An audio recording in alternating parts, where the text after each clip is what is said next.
Hello, everybody, and welcome back to the Cold Hard Truth Podcast. I'm Anish Gupta. I'm Jason from GiantsRoute. So we got GiantsRoute here. Jason, thanks again for coming on, bro. Yeah, no Man, on problem. such short notice. I mean, it's a Saturday. It's the day before the game, and I know he's hyped for it because we're going to be talking about the New York Giants and a team that was, 0-5, didn't really have anything to play for, and then out of nowhere, I mean, look, I'll throw it out there right now. I didn't even tell you this before we recorded, but I think the Giants are playing like the fourth best team in the NFC.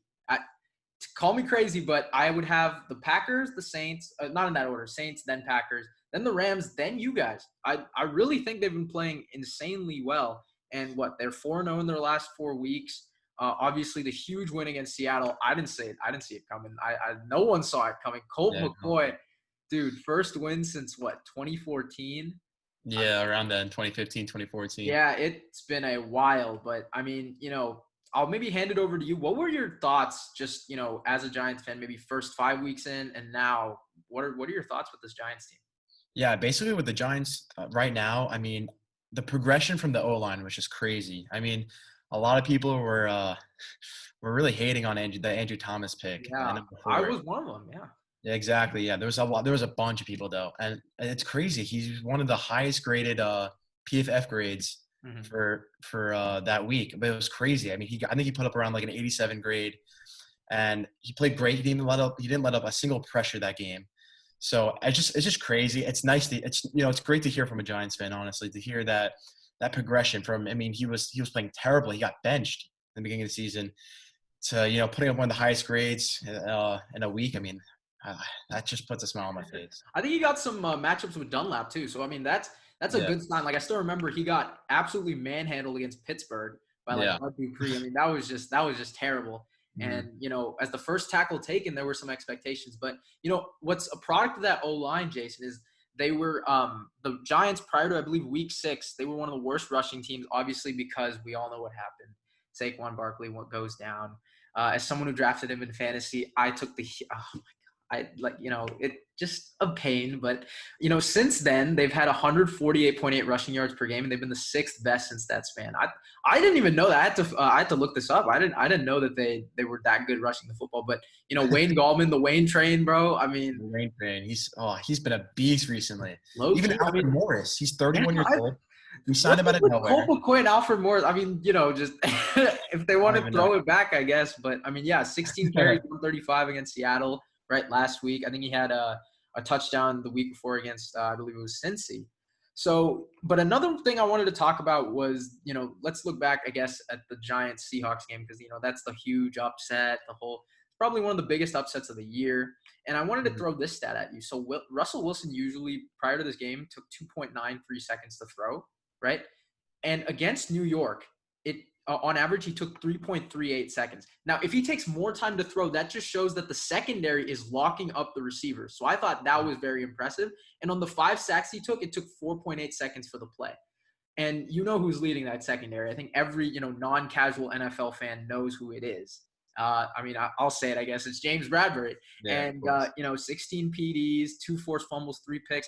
I think he should be first-team All-Pro. What are your thoughts on James Bradbury? A lot of people also didn't like the signing that much. He wasn't – he was very underrated. People didn't really know too much about him. He's still really young. And I was surprised that Carolina even let him walk when we signed him. I was so shocked. I thought they were going to re-sign him. I didn't think he'd be this good in year 1. I thought that there was room to grow. Yeah, I think he's this good in his first year. I think, also with Jabril Peppers, I mean, I watched him as, a Browns fan when we picked him first round. I mean, he was okay. He had flashes, but now he's just thriving, and I think it's because of Logan Ryan. I thought Logan Ryan was underrated. I was going to talk about Logan Ryan too. That guy he's just a leader in that locker room. Recently, he even bought all the DBs on the team PS5s for the holidays. Can't even get my hands on one. But I know I can't even get my hands on one either. But just the one thing that really I really bothered by is that we might not even sign him next year. This guy got to come back. This guy has to come back. Yeah. I mean, he's played in, he had that relationship with Joe Judge, right, prior in New England. And also he's had that type of, non-disciplined culture, right? And there was, but going to that Giants defense, which I think has been one of the best in the league recently. And again, it just shows how defense can, overall help your team. Leonard Williams, a guy who was a first-round pick, 6th overall by the Jets. He comes to New York, 8.5 sacks. He's been really good too. I mean, and any thoughts on him? Like, did you expect this from him as well? No, honestly, I didn't really expect this much out of him. I expected some progression from him. I think the big thing with Leonard Williams is that we have other guys on the line like BJ Hill, Dalvin Tomlinson, who are really underrated guys that get double teams sometimes. Mm-hmm. And that opens the lane for people like Leonard Williams. And even we picked up a guy, Jabal Sheard, who used to play on the Colts and New England, which is another connection. Yeah, wait a while. And he's been playing pretty good too.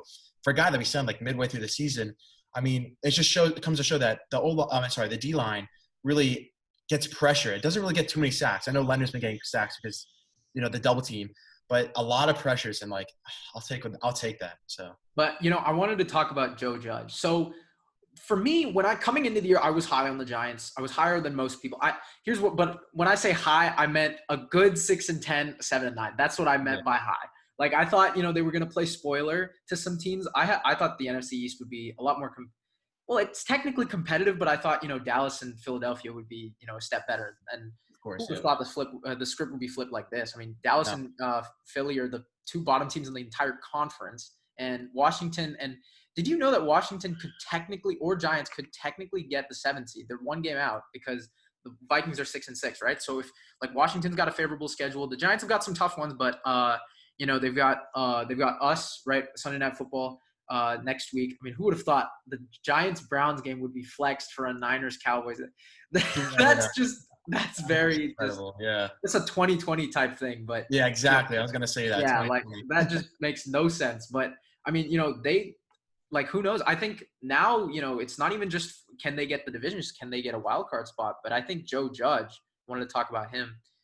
I told you right before the episode, I was a believer in the Dolphins coming in because of their coaching, Brian Flores. Mm-hmm. Joe Judge is no nonsense, and he doesn't tolerate anything. And the thing is, the Giants, though they were 0-5, they had, I think it's 5 or 6 games that were just 1 possession. I mean, it was just heat of the moment, close, right? I think but I'll take it. The biggest one, Philly and Tampa Bay. Those hurt. Those hurt. Yeah, I mean, Philly, obviously, Evan Ingram's hands literally fingers away from the game. Wow. And then Danny Dimes is literally maybe one. If he throws that 1 second earlier, that's a touchdown or not a 2-point conversion that ties the game in that game. But I mean, Joe Judge has been great. I think he's one of the better young coaches in this game. And it just shows with this Giants team, right? They're, grit, blue collar type style, grit and grind. And it's showing in their game. So thoughts on Joe Judge? Yeah, so basically about Joe Judge, I mean, he really took the opportunity to really help the O-line when they were really struggling. And so going back to week 1 against the Steelers, obviously an elite defense. We know, obviously, with multiple players like Cam Hayward and TJ Watt, obviously. Fontuit, all these guys. Exactly. And really, he really saw that as a big issue part of this team. And obviously, we couldn't even let Saquon really even rush the ball. Run with the ball. Carry 6 yards for Saquon Barkley. I was so mad. I know. It sucks. And obviously for fantasy owners like us, I mean, it sucks. But I'm really happy that even though Saquon got injured, I know we all know another big injury, but I'm glad that Joe Judge realized this as an issue. And that's something that Pat Shurmur did not do as a Giants coach last year. He did not take the opportunity to fix whatever was wrong. And Joe Judge did it right away. He fired, I don't know if you know, but he fired our O-line coach a couple of weeks ago. I think it was 2 or 3 weeks ago. And he took it upon himself to help the O-line throughout practice for the upcoming weeks. And it was great. And it's really improved. And we see that through Wayne Gallman and Alfred Morris. So I'm really happy about Joe Judge. I think that he's what we needed as a leader-wise. I didn't see that type of motivation from Pat Shurmur. Mm-hmm. And this is great. I didn't hear anything, in headlines for Pat Shurmur that was spectacular. I mean, I just thought he was trying to get by with stuff. They didn't really have a culture there. But, another guy also like Dave Gettleman, I mean, he comes in he has been slandered year after year. I mean, I think he's been in now a couple years and he's just been slandered. But I don't know. I mean, some of these picks are panning out. So, I mean, what is the Giants community basically thinking about Dave Gettleman? Do you guys respect him? I mean, is it up mixed feelings? I really don't know. So personally, with my opinion, I mean, you got to keep Joe. You got to keep Dave Gettleman at this point, just because of the fact that the hiring with Joe Judge. I mean, the draft picks recently, the free agent signing with Blake Martinez, James Bradbury. I mean, those are all fantastic signings. Even the trade with Leonard Williams was so slept on. Mm-hmm. I knew he was gonna. I mean, trading for someone in a new scheme. I mean, besides the fact he was playing on the Jets. I mean, it's a new scheme. He came in right away. He didn't get any sacks that year. It's fine. He comes into this new system. I expected progression. I did not expect this many sacks. I mean, you gotta love Dave Gettleman, and I mean, he had a really rough start as Giants GM. He had a very rough start. Very rough start. A lot of misses in the draft sometimes.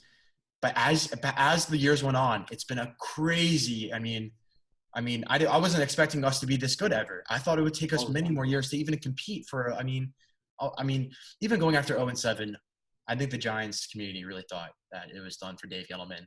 Mm-hmm. Move on to another era. That was it. And it's still, it still might happen that way after this season. Actually, there have been rumors that Dave Gettleman might step back a little bit, and still be a part of the organization. Obviously, he's not getting fired. No chance he's getting fired. But he might have some help bringing in with him because there are a lot of questionable things that Dave Gettleman has done, including the Nate Solder signing. Oh yeah, that's just one of them. Yeah. But next to Lawrence too at 17. I mean, where has he been? I just haven't seen him. I feel as if that's true. I feel as if that the Giants D-line is it's kind of stacked right now, which is a little weird. Like guys like Dalvin Tomlinson, guys like Leonard Williams, that they're really taking charge, and Dexter Lawrence has taken a step back a little bit. He hasn't been getting as many snaps, but I feel as if that he's a little young and he's raw, and he's going to come into the system and he's going to fit in with them eventually. I feel as if that he's not there right now. I feel as if he's slowly working his way in. I feel as if he doesn't really make too much commotion because I feel like he's gonna be one of those underrated players. But I know what you mean. Yeah, he really hasn't done too much this year. But I feel as if the future looks, somewhat bright for him. Yeah, and obviously, I think to round out the recap of the Giants, Daniel Jones. I mean, for those who regularly watch this podcast, I have defended Daniel Jones left and right. I have I've held out hope for him. I still believe that he has the potential to be the best quarterback out of that 2019 class. Right? I mean, right now it's up and down with him. Everyone's like, oh, this dude turns the ball over left and right. 3 straight games without a turnover. And the Vanilla Vic nickname with the rushing, a little bit of the rushing, 403 rush yards. I mean, that's a little bit slept on. And, for me, it's flashes. So in 2019, he has 2 game-winning drives, one against Tampa Bay, one against Washington, in which he threw 4 total touchdowns against Tampa Bay, and then 5 against Washington. So those were sparks for me. Those showed me that he could do something. And look, it really doesn't matter what. For me, the stats don't tell everything. It's can you make enough plays to win your team games? And so far, I think he's done that a little bit to an extent. And he comes back, right? He just got cleared today for his hamstring, so he's going to come back. Can he take this team to, bigger heights? Can they win a playoff game? What are your thoughts on just Daniel Jones overall? Yeah, so basically his development's been crazy recently. I mean, we've seen Daniel Jones play, against the Buccaneers last year. I mean, crazy game. He rushed in for the touchdown for the win. Yep. But that 0-7 start really, that really killed him. I mean, his momentum-wise, I feel as if that, he didn't really get enough time to really work with Joe Judge, Coach Judge over the summer due to COVID. Yep. There's a lot of restrictions, and I feel as if I was sad that I feel as if COVID really had something to do with it, because I feel as if a lot of teams that, maybe would think would do better didn't really had a couple of new players come in. Yep. Or a new coach or whatever the situation is. Maybe the Redskins, maybe the the football team. Washington football team. My apologies. I flip up on that a lot. I'm used to saying the Redskins. Don't worry. We've all done it. Yeah. So basically, anyway, sorry. The football team could have been even better this year. I mean, who knows? All I know is that time was cut short, and there was really cut short during training camp to really work with this team. And I feel as if this team is really meshed together now, and they really built this culture better now. But I feel as if they could have done that earlier. We could have been oh my God, maybe possibly 9 wins. Who knows? Oh, no doubt.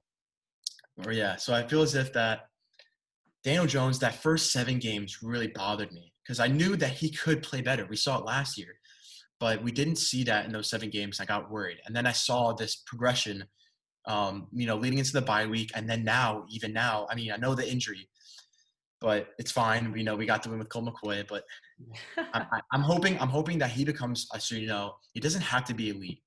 He doesn't have to be elite. As long as like you said, as long as he, makes the couple plays that ends the game and is clutch, he can be like Eli, maybe this defense carries him into the playoffs. I think that's where my Daniel Jones bias come from. I've always been an Eli believer. I think he should be a first ballot Hall of Famer because of the 2 Super Bowl wins. I just think, you can't mention NFL history without him. So I think that's where my Daniel Jones bias comes in a little bit. But I mean, let's kind of look forward.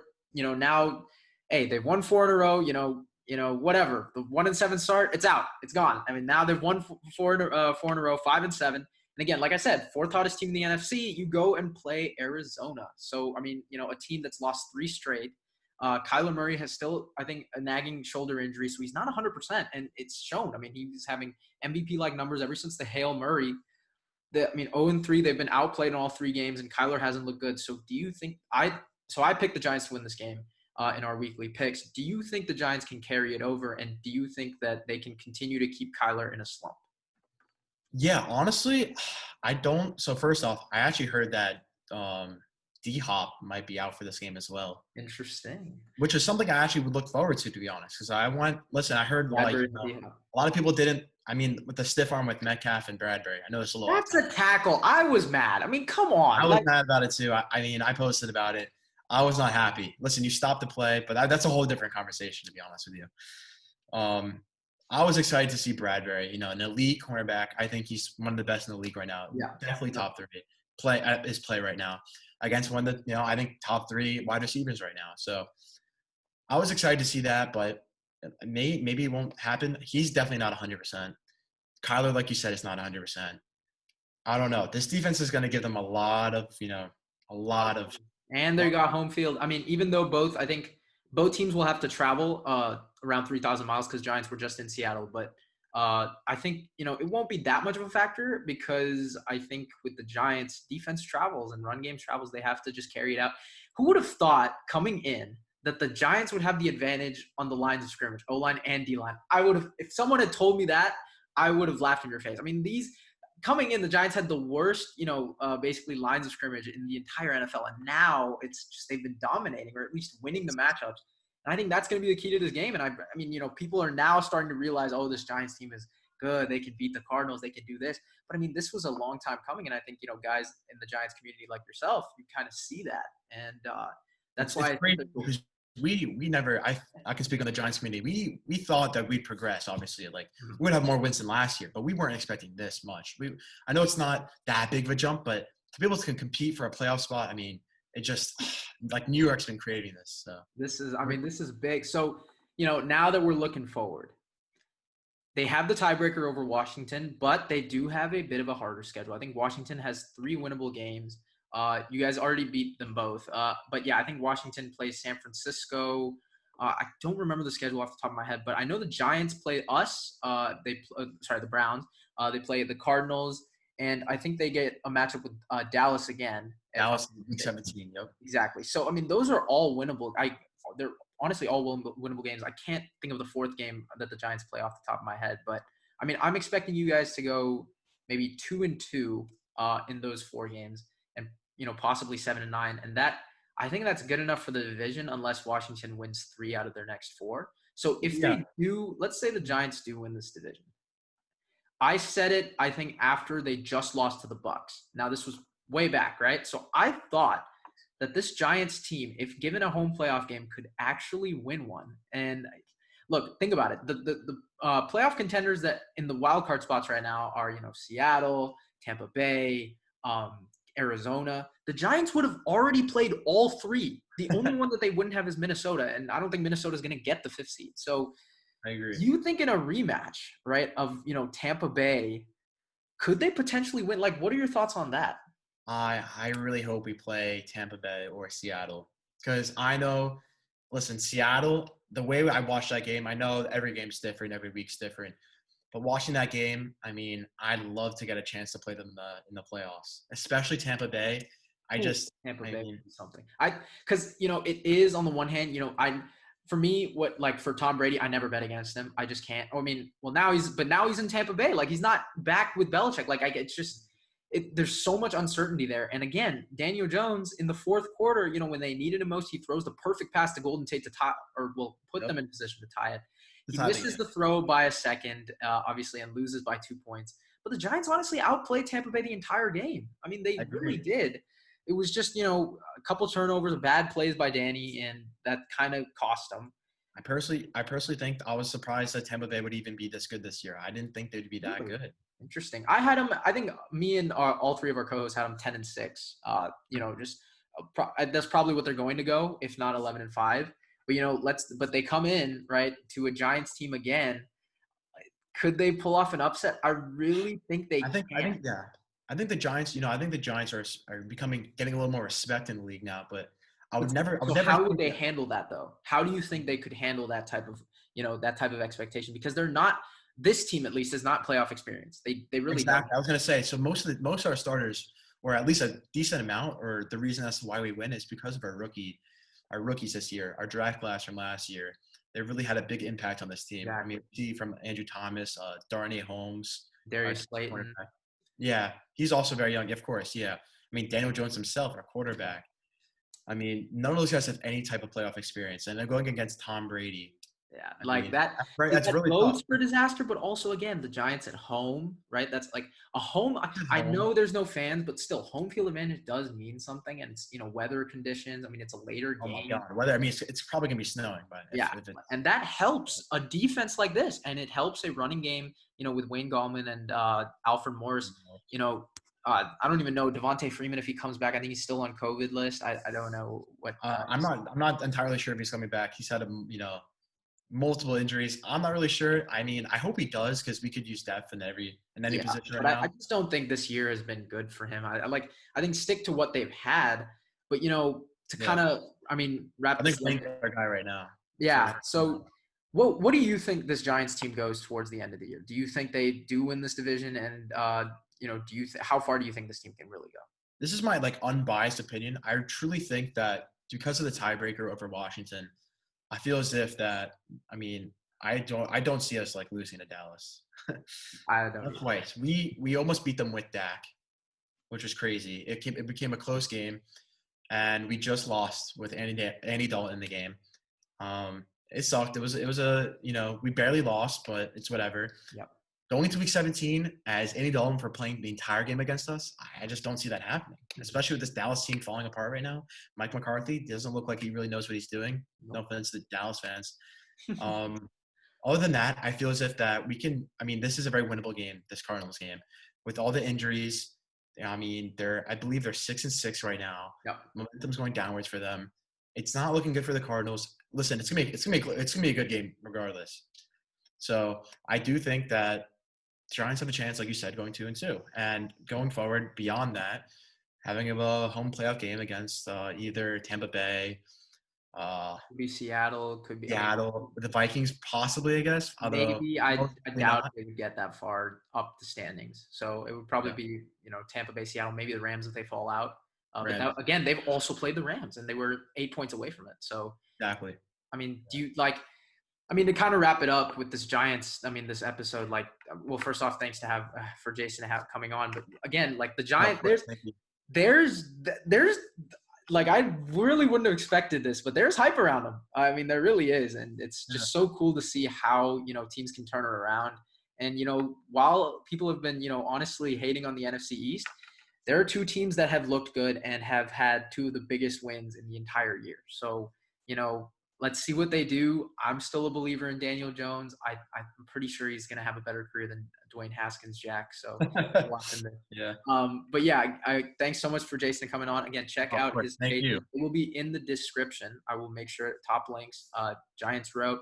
Please check it out. He's got some of the best Giants content out there. Thank you guys so much for watching, and we will see you next time.